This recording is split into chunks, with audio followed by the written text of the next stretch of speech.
Helen Foundation and the Robert Wood Johnson Foundation. Dr. Resnick has over 300 published articles, numerous chapters in nursing and medical textbooks, and books such on restorative care and resilience. She's currently the co-editor of the Journal of the American Medical Directors Association and past editor of Geriatric Nursing, and an associate editor and on editorial boards for numerous other journals. She's held leadership positions in multiple aging and interdisciplinary organizations, including the American Geriatric Society, Gerontological Society of America, and the American Medical Directors Association. It's also been recognized for numerous national awards, most recent of which include the 2017 David H. Solomon Memorial Public Service Award, the 2018 Johns Hopkins Leader in Aging Award, 2018 Loretta Ford Award, 2019 Lou Lawton Powell Award, 2020 Dodd Award, and the 2022 University of Maryland Distinguished Professor Award and the Elkins Professorship, and the 2023 Landy Lecture for the American Society for Consultant Pharmacists. So, like I said, we are in for a treat today for Dr. Resnick's talk. It'll be entitled Resilience and Impact on Behavior and Outcomes.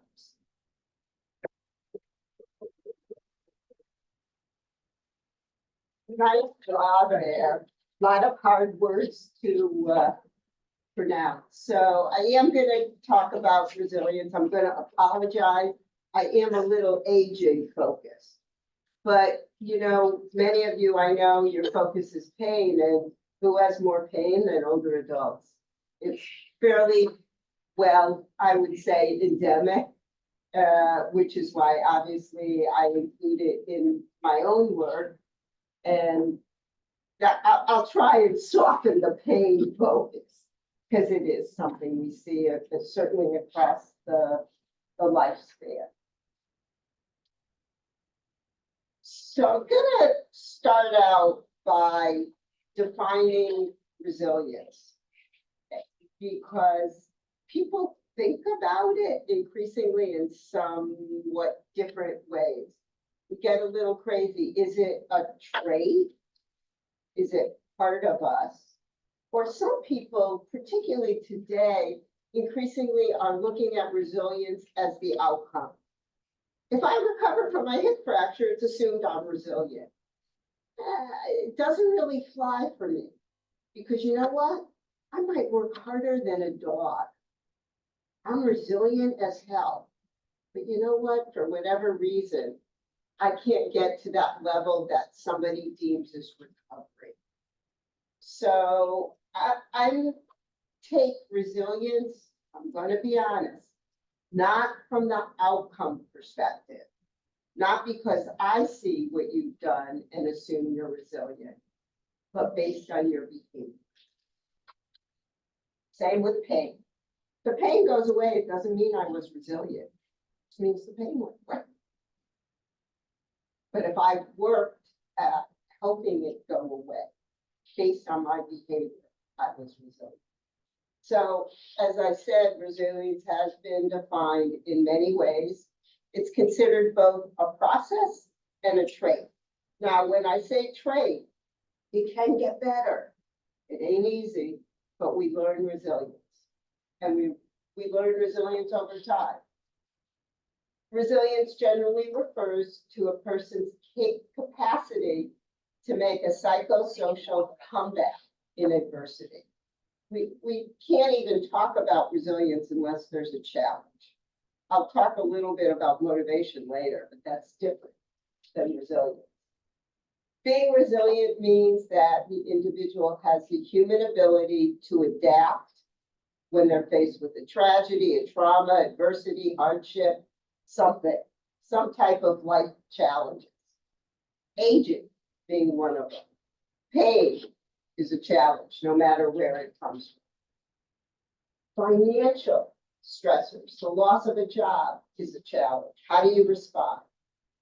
Resilience is described as the ability to achieve, retain, or regain a level of physical or emotional health, usually after illness or loss. Resilient people tend to adapt, especially after something happens with regard to social functioning, morale, somatic health, and they're less likely to succumb to illness. Resilience is really a process, as I said, of negotiating, managing, and adapting to significant sources of stress or trauma. And it's really something that's within the individual. Their life and environment facilitate their ability to adapt. And the real key when you're really resilient means you don't just recover, you get better than ever. That's the ultimate in resilience. And we'll talk a little bit more about that. I don't know how many of you are familiar with the HIP studies across campus. J Magaziner's group and the HIP study.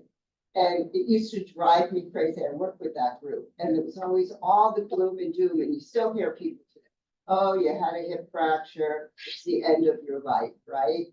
And I kept saying, we need to look at hip fracture like a myocardial infarction.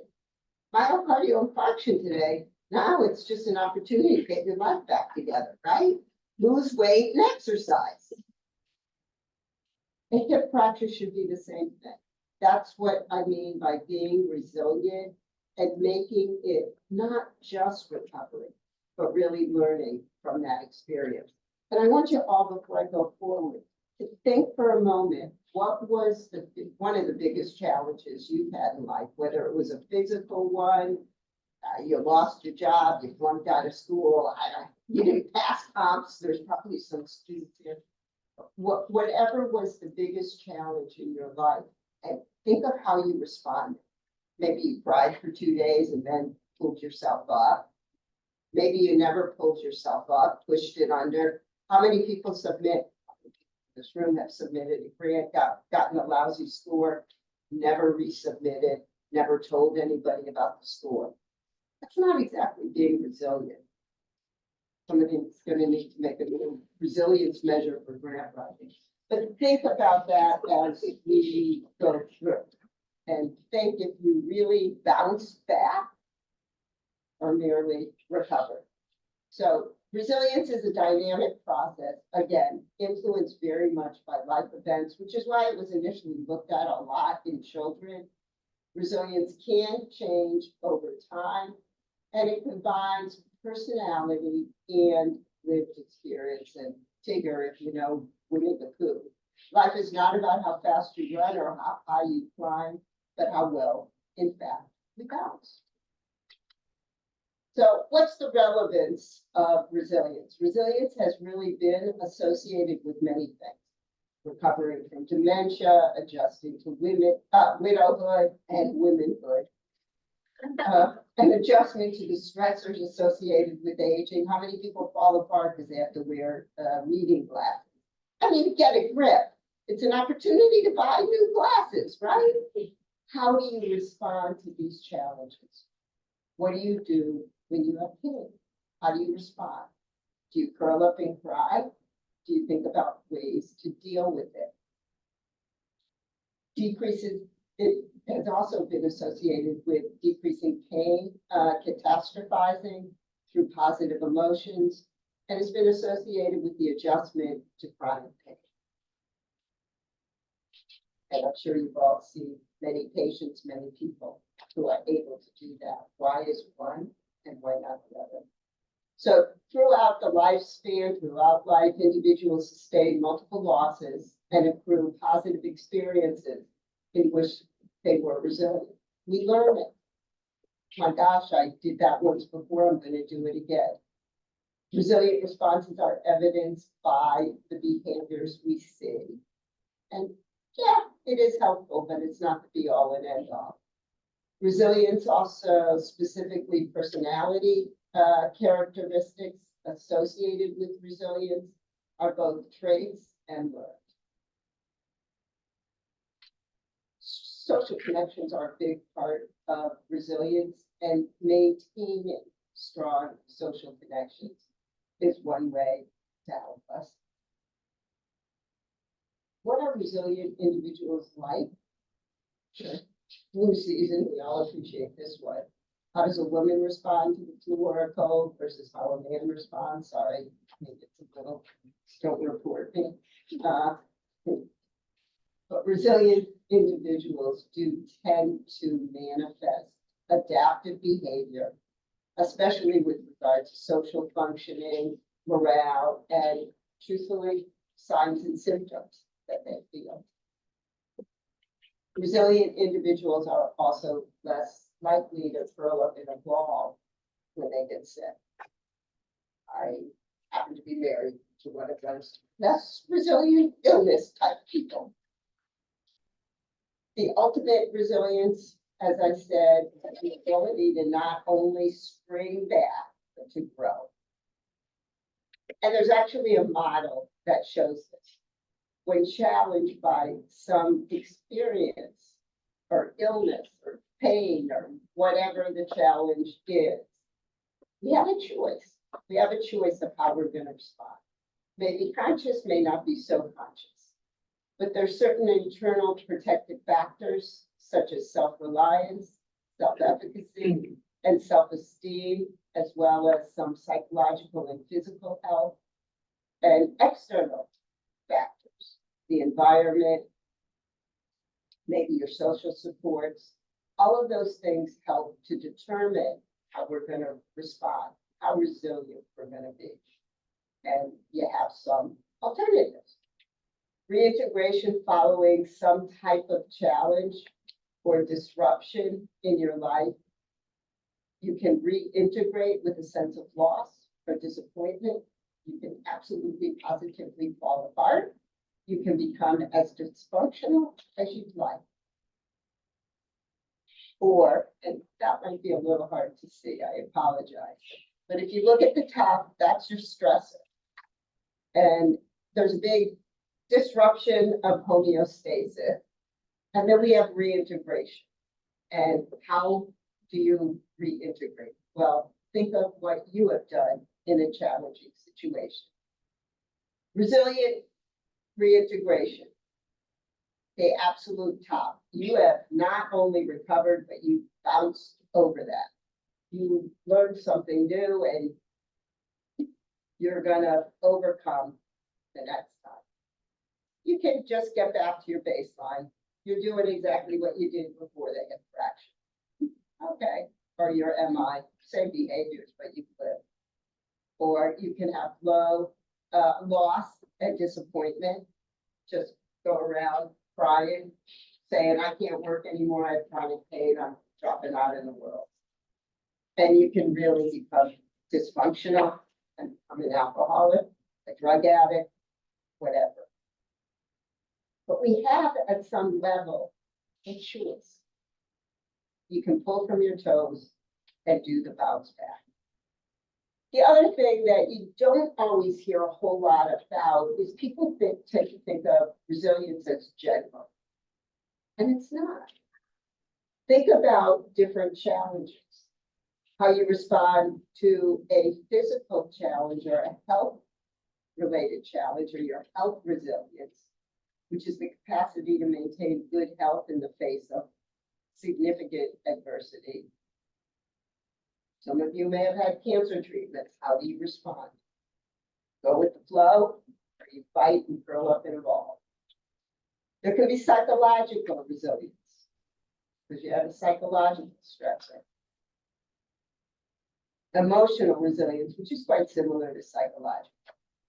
Dispositional resilience, which is kind of incorporating 3 personality characteristics: commitment to others, a sense of control over outcomes, and a willingness to learn from the situation. There can be physiological resilience, and a lot of people talk about and write about that, which is really basically how your cells work and some genetic components. Very interesting work. Maybe we don't have as much ability to overcome it, control it, but it is a part of resilience. And then physical resilience. This is something I personally have looked at a lot, but the ability to recover or optimize function in the face of a challenge. And some of you may have broken an arm, a leg, or whatever, and think about what you're doing. Some of the characteristics of resilience are very similar to some of the things that are associated with motivation, which I'll talk about as well. But they're positive interpersonal relationships. Do you have those? Strong self-efficacy. What's self-efficacy? Anybody do self-efficacy theory, social behavioral theory? What's self-efficacy? Say,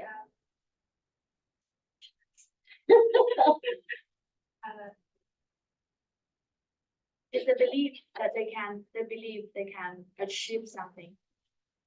Yeah, it's your ability or Right. your belief that you have the ability to perform a specific behavior.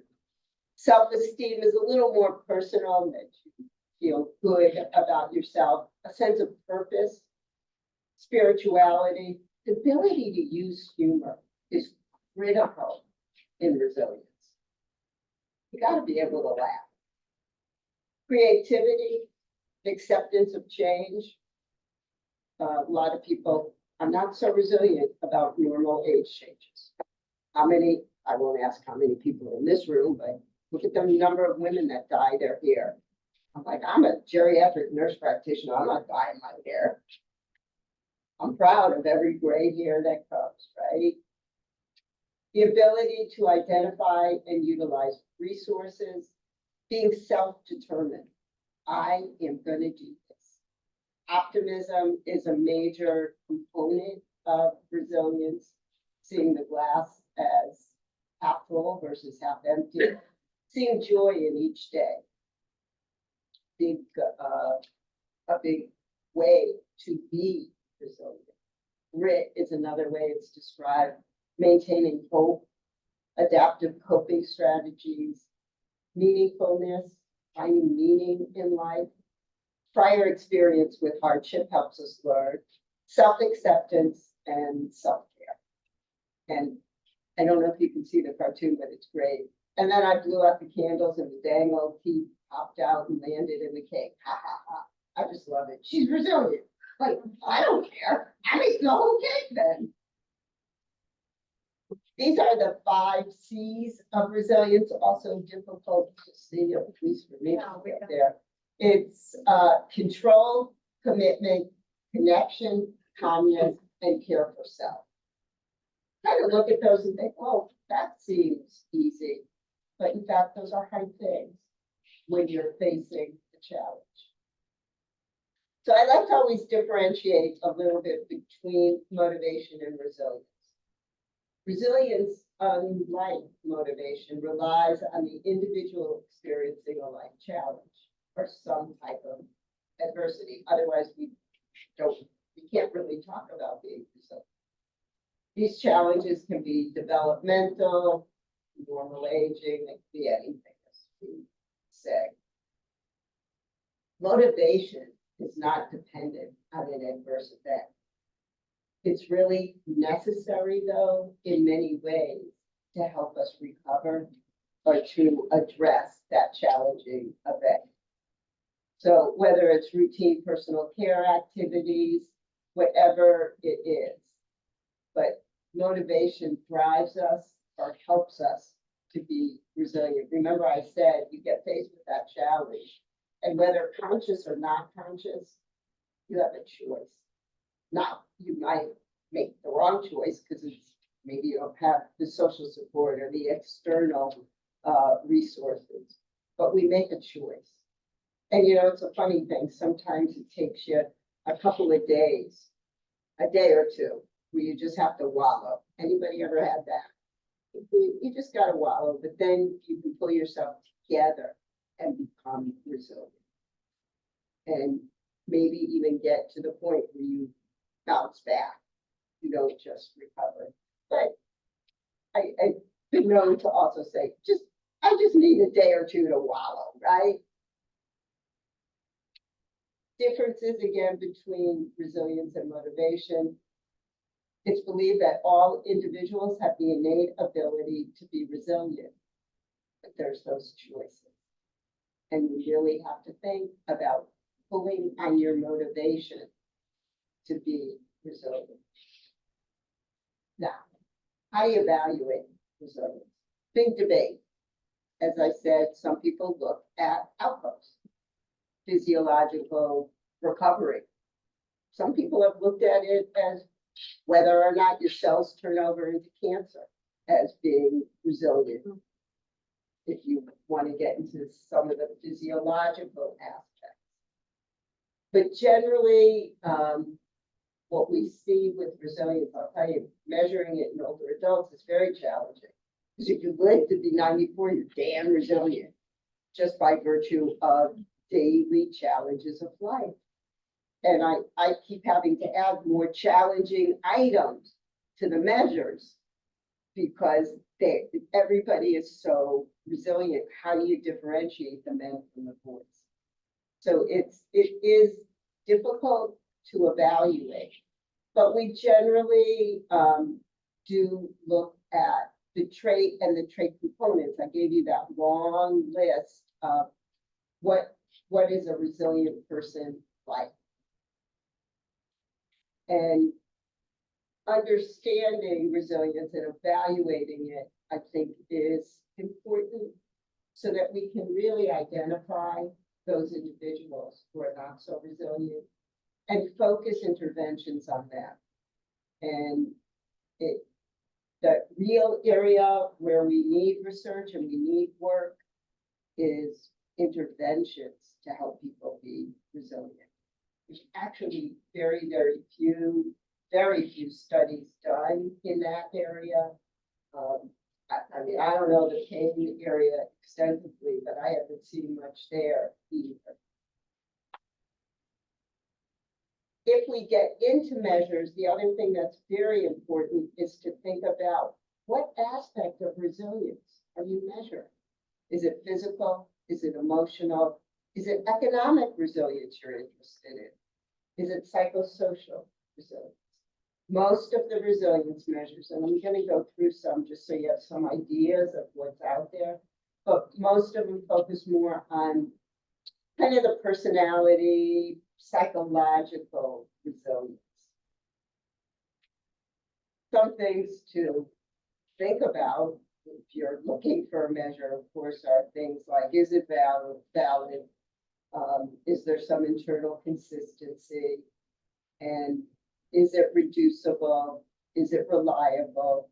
Is it useful for what you want to look at? And big thing, as I shared with you, with aging, it's the flooring, the floor and the ceiling issues, mostly steel. They're all just really resilient up there.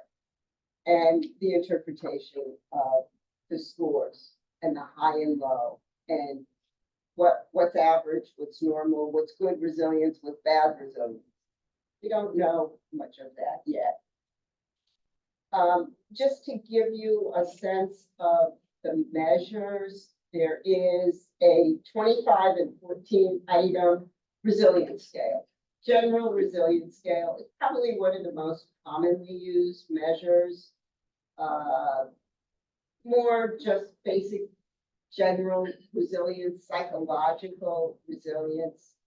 The Hardy-Gill resilience scale is also similarly more focused on psychological or maybe some physical or emotional or even social resilience. The nice part about that measure is it does make you identify first for the person doing or completing the measure, makes the respondent identify a challenging event. Because otherwise, we're not really sure what we're talking about. Now, if you're working with a pain population, it could be the pain they're having right then and there.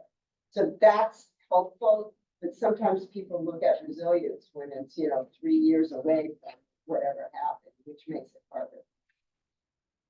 Dispositional resilience is a measure option out there. Again, if you were looking more at somebody's personality or their disposition, the resilience appraisal scale is more, again, psychological resilience. So is the resilience scale for adults, just a general psychological resilience. There's a brief measure, to only 4 items, you know, with a shorter assessment, there comes some reliability and validity issues. There's resilience in midlife, very similar again, psychological. It looks at all the factors about resilience. The Connor-Davidson resilience scale is very commonly used in the literature, and it's just a general resilience measure. Again, more around the psychological side. The Baruch protective factors inventory, again, more personality, psychological. The brief resilience scale is another one, 6 items versus 4. And I really give you, I mean, this is the compilation of what's out there. We developed here, a group of us, the physical resilience measure, because I wanted something that focused more on overcoming a physical challenge. Again, something we see a lot in aging. There's an ego resilience scale, and again, another psychological resilience measure. So lots of measures out there, mostly for adults. There are some that are more relevant just for children, although they're actually quite similar to some of the items. This is just some of the questions, just to give you a sense. Both, this is from the physical resilience, but some of the same questions in psychological. I was determined to recover. I adjusted to the new changes. I used humor to help me through. I think that's a critical question. I believed I could recover. I focused on my remaining abilities and not what I couldn't do. This is actually a critical component of resilience. The ability to think about, you know, we always say to people, try and think about what you still can do, not what you can't do, because you can drive yourself crazy. And then acceptance of where you are. I always tell people, if you shake your hands at aging, you're going to lose, because there's only one alternative. I found it difficult to ask for help. That's another thing. I mean, you got to be able to do that. Now, some people are a little too good at asking for help, unfortunately, but there's that balance. Some people are very smart. I found the energy to do what I had to do. Most older adults would laugh at that one.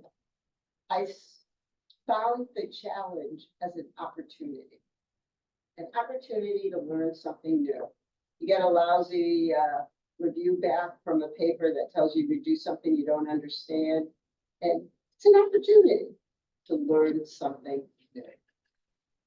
And that would be not just getting back to baseline, right? That would be a real bounce back. I saw it as opportunity. I became a stronger person.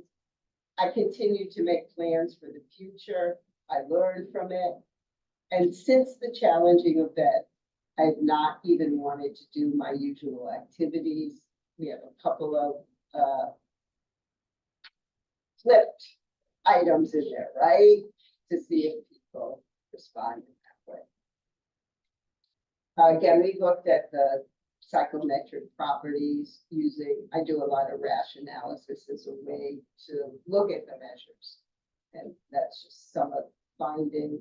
This is the example, and I really give this to you for your PowerPoint if you want it, but it's an example of the 14-item resilience scale, which is quite commonly used. You see again the same, you know, I usually manage, I feel proud of what I've done, I take things in stride, I feel I can handle many things. Again, showing I'm determined, just some personality things that are indicative or are required to be resilient. This is the Hardy-Gill from a group at Yale. Questions, again, are all pretty similar across most of these measures. All of the measures generally address sort of assets of the person and available resources that facilitate resilience. And the measures are most useful for measuring the process leading to that resilience outcome versus measuring that outcome. And again, I can't tell you, I'm seeing more and more in the literature. I reviewed a paper the other day that looked at resilience as an outcome, not as the process and the traits in the person. Ideally, the measures of resilience should address the personality aspects. And this is just really a review of where we need to go. There's limited evidence of reliability, and that is probably a house calls patient with a non-resilient issue. There's limited reliability and validity of a lot of these measures.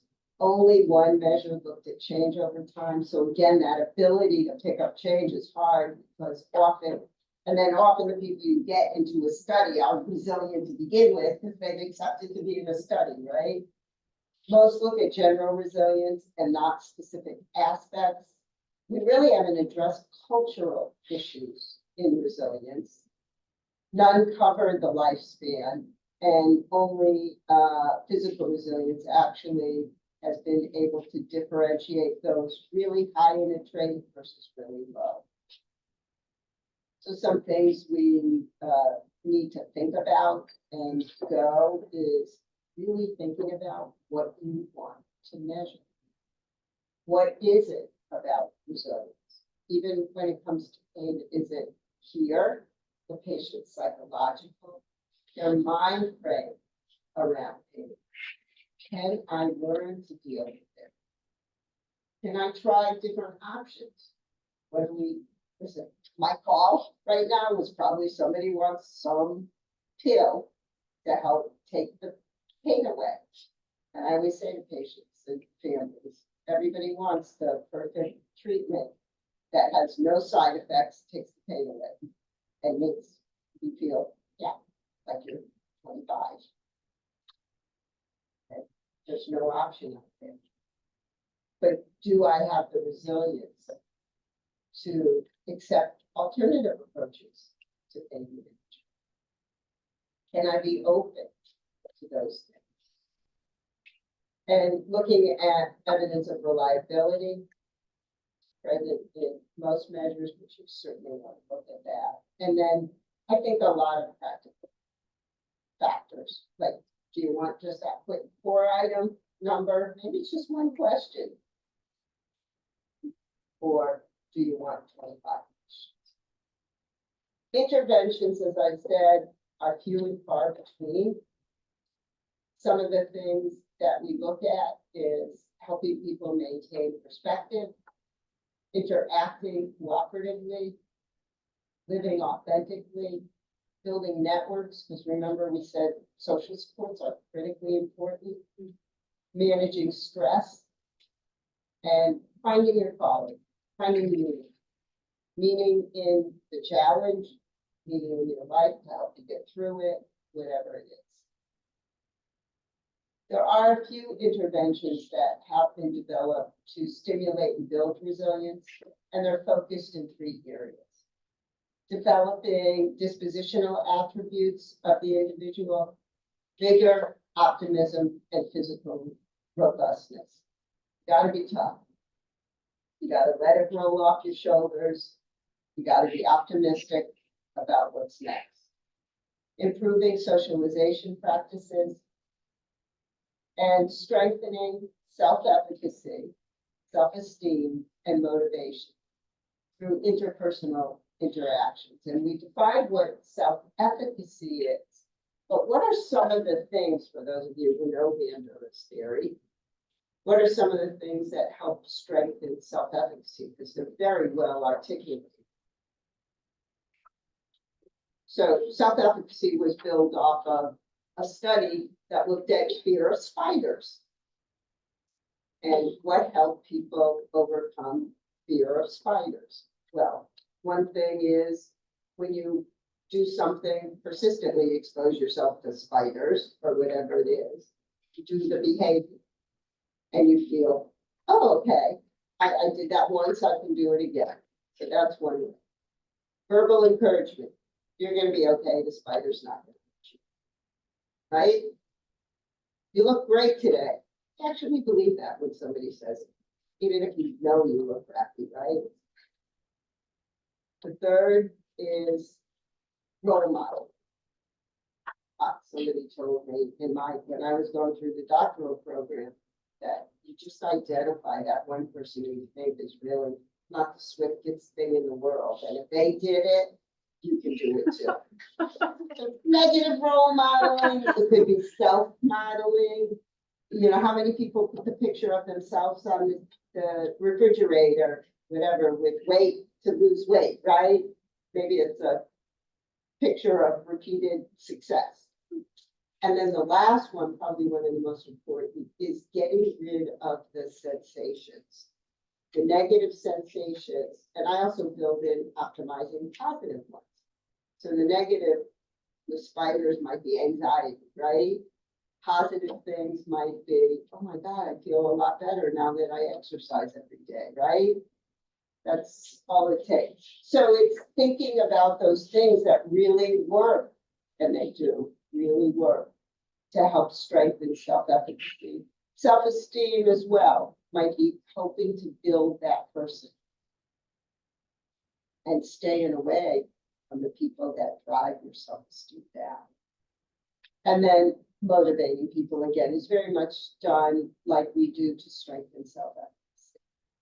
So they're often not things that are mutually exclusive, but they can all strengthen our physical robustness as well as help improve socialization and strengthen self-efficacy. There have been some interventions developed for resilience, some multifaceted approaches to optimize resilience. And these are just some examples, risk-oriented strategies that should be considered with all interventions to help people assure that the individuals are not exposed to things that might decrease their resilience. We know that it never happens in the hospital. Huh? Environmental interventions such as chairs, beds, and toilets that could successfully help you get up, get down, get in and out of that chair. Those help with physical resilience. Or resources to help with pain. I do that a lot in our pain work in long-term care. Non-pharmacological approaches, but they need the resources. And then social networking, just to help how many people have pain management groups, right? All kinds of stuff online to help people cope with illness. These are some examples of actually published resilience interventions. The APA, as with the American Psychological Association, has a whole resilience toolkit. Again, they're more general, may not be relevant to the kind of person you're working with or working to do. So resilience is accepting your new reality, even if it's less good than the one you had before. You can fight it. You can do nothing but scream about what you've lost, or you can accept that and try to put together something that's good. That's really the final word on resilience. It's in your hands, whether you want to be resilient or not, but it's not easy. You know, I once worked with a pharmaceutical company that told me they were going to develop a motivation pill, and I laughed in their face. And obviously there's no motivation pill out there, right? This company was serious, a well-known pharmaceutical company, but there's no motivation pill. Any questions?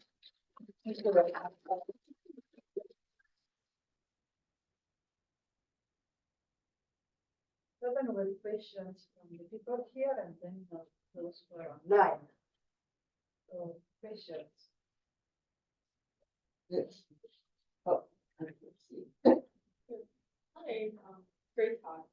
So I have a question about like the benefits of resilience like throughout time. So during your career, you found that there are appreciable benefits of resilience no matter what, or at what point have you found that the benefits of resilience are outweighed by the severity of a condition?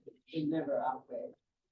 Because no matter what you've got, it's not what you get, it's not what you have, how you deal with it. And I've never seen it be a negative thing, ever. Yeah. It's, you know, unfortunately, if we could help everybody be more resilient, it would be a wonderful thing. The harder part is at the level of intervention. And unfortunately, too many people, again, just wait for the outcome. Like, oh, you know, if you recover from that hip fracture, you're resilient. If you're good and open and deal with the pain or let us work with you. I mean, I personally have a lot of patients, if you don't give them the pill, if they don't get their oxycodone from me, they don't want anything else. So I have to work on years and years sometimes to get that, but I've never seen it be that. Hi, thank you, Dr. Resnick. Really great talk. It was nice that I was actually taking notes because it was nice to see the different types of resilience skills that there are. I've worked with the brief resilience scale in the past, and one of the thoughts or questions we've gotten or I've gotten is the idea that it's based on the person's own subjective perception of their own resilience. Now that could be influenced by different things, self-esteem, self-efficacy, just a bunch of different psychological factors. So I was wondering your thoughts on objective measures of resilience that are a clinician or evaluator assessed. Are there any? Are they useful? So it's a great question. In fact, you know, I work with a population that's cognitively impaired. And what we do, we just did a study and looked at caregiver assessment of resilience. And in fact, it looked quite good. Now, we were getting the patients as well because they can't really tell you. But if you look at somebody, even over their lifespan, how they responded to different things. And it was related to the individuals, and this was actually, it was in some function focused care, so more physical activity. But it was highly correlated with how that individual engaged in physical activity during challenging situations. So yeah, it is helpful to also sometimes get not just the patient, but family members, or it might be staff working, because you do see those personalities. I mean, you can tell in a minute if somebody is more optimistic than pessimistic. Oh, I'm never going to get better. Oh, I'm never going to get home. Versus somebody who says, I am determined to recover.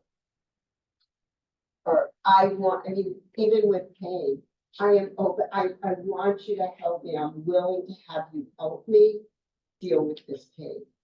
Versus many of the patients I have in my practice that sometimes don't want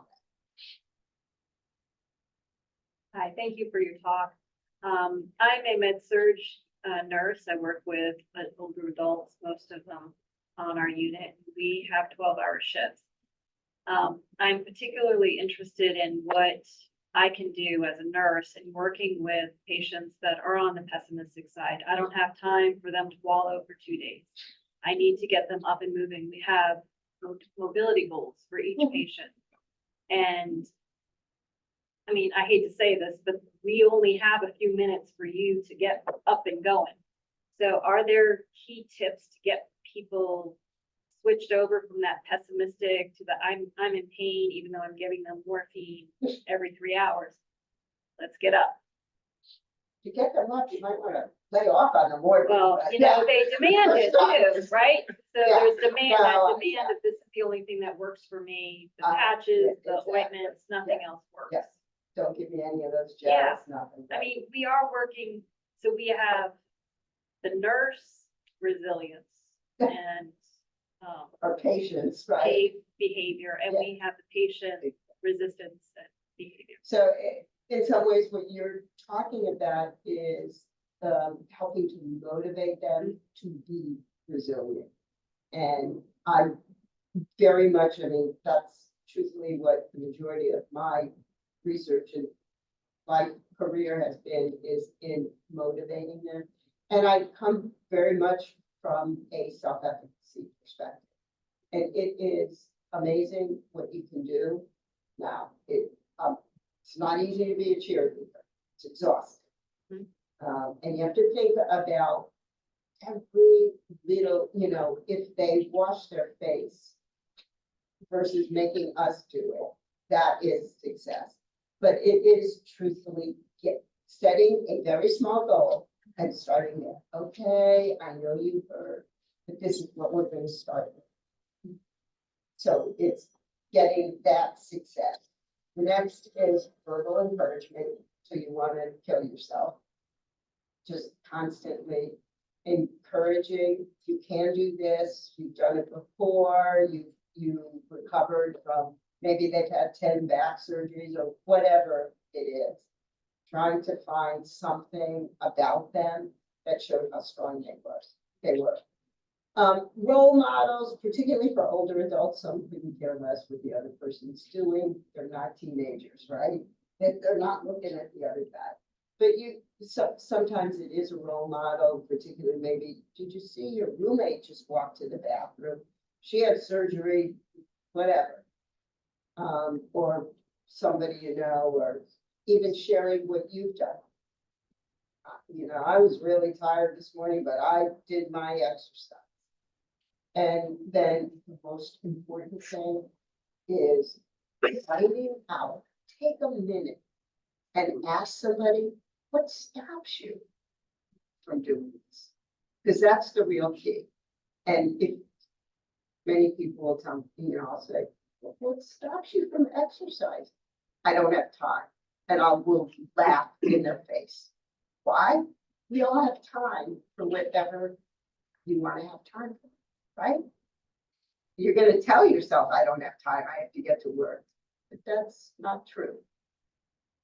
So it's finding out. For many people, it could be fear that you didn't know they had. And that's when, like yours truly, okay, I'll get 4 other people that are bigger than me because I know I might be a little scary if I tell you I'm going to hold you up, right? So it's just addressing and really not letting somebody give you what I refer to as the excuse versus the real cause. And when that person has neuro deficiencies, how do you deal with that? Sometimes they can still tell you, even people with cognitive impairment. Also, we have to watch. So somebody with cognitive impairment, who you're trying to get up or get to do something, if they retropulse, that's a sign they could be afraid. Obviously, if they hit you, they don't understand. Right. You know, if I walked up to Luana and started undressing her, she might hit me too. Right. So it's thinking about their behavior, interpreting their behavior, and then stop it and say, wow, they're afraid. How can I help them deal with fear? It's not easy. And that's why many people just look at the outcome and assume either resilience is there or not. And that's why there's so few interventions to build it. It's hard. Barbara, I have a question for you. In the pain literature, acceptance has been a concept very popular. Yeah. Can you comment somehow on the concept of accepting your pain versus being resilient to your pain? That I think there is a chance of offering a perspective of improvement versus accepting that you will be in pain the entire life.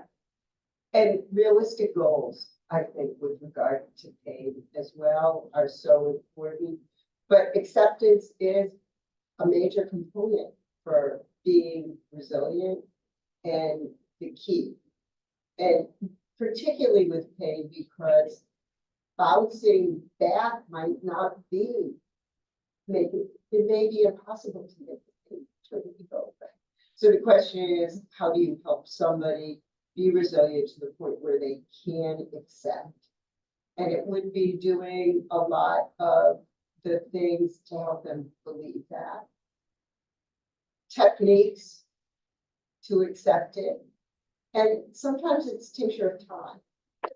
And taking it more from the optimistic perspective. So what is it that I can still do? Or what is it that can help distract me? Distraction is one of the best ways to manage pain. It's a major part of what we do in interventions in the nursing home. There are no other questions. We can start reading the one from online. So someone asked, as a leader, how can you boost the resilience in your team without coming across as invalidating their experience? So resilience in sort of your workforce. And a lot of that would also be motivation. And honestly, I would take it back again to some of those principles. And first, you might want to find out why they're not resilient and why. It sounds a little bit more like motivation and engagement. I'm trying to think what their challenge might be if the team is not resilient. But it sounds to me more motivational, and I would, in fact, help them see what great things you've done, providing verbal encouragement and feedback for what great things they've done, even if you don't think they're great enough. It's thinking about those little things that you want to reinforce to make a big difference. And maybe identifying role models, making a big deal about somebody who did something great within the team, and then finding out what is the pain point, what stops them. We do this a lot with the nurses not engaging patients in physical activity. What stops them?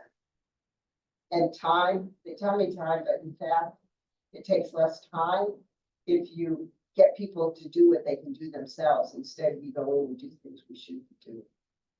So there's ways to do it, but it sounds a little more like motivation. Someone else to say, thank you for this informative session. Sometimes when a person faces numerous challenges, he or she may become overly tolerant of adversity. How and if can you define toxic and resilient? How can, what was the last part? Toxic and Oh. resilient, if there is such a Toxic resilience. I'm not sure what I would think of as toxic resilience because it's really more of a positive thing. Toxic behavior, yes. But somebody who is really, I mean, think about that. You've just been diagnosed with cancer and then you lose your job and you've got not only maybe physical resilience, psychological resilience, and now economic resilience to deal with. And you can see how challenging that would be. And that might be somebody who, yep, go ahead, shake your fist for a few minutes, but then let's think this through. And really taking step by step the same things that you would do to try and build the resilience. There is no magic pill. And I would take you back to building their self-efficacy, their belief that, you know what, I'm going to focus on getting through the cancer treatment. I'm going to deal with whatever comes, the side effects. And, you know, if we have to buy day-old bread for a little while, that's what we'll do to survive. But thinking through those solutions. But I wouldn't see resilience as ever being toxic, but you might have multiple resilience challenges the need to build it. Other questions? So like I'm 17 right now, right? So I'm not really like an adult yet, and I haven't really gone through many kind of tough experiences. So what would you recommend for me to help build my resilience and build my self-efficacy in the future to succeed as an adult? Yeah. So in fact, you have probably gone through challenges. Just being a teenager and becoming a teenager is in itself a challenge because many teenagers fall apart at that point in their life, both because of social pressures. And so it would be thinking about, and you do have challenges every day, whether it's a math test, a soccer game. How do you deal with that soccer loss? Or the girl that just nicks you, right?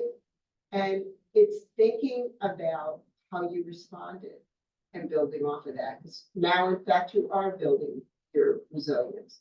So it's thinking about approaching those things, being optimistic, dealing with them, and trying to learn from them, and not only get back to, okay, I'll get back to my C average, but damn it, I got a C on that test, and I'm getting an A next time.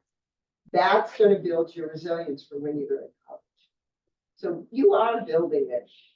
It doesn't just happen with age, it just so happens as you get to be 92, you've probably either been damn lucky or been very resilient.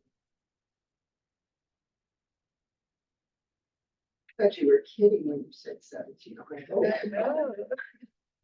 Well, thank you very much, everyone.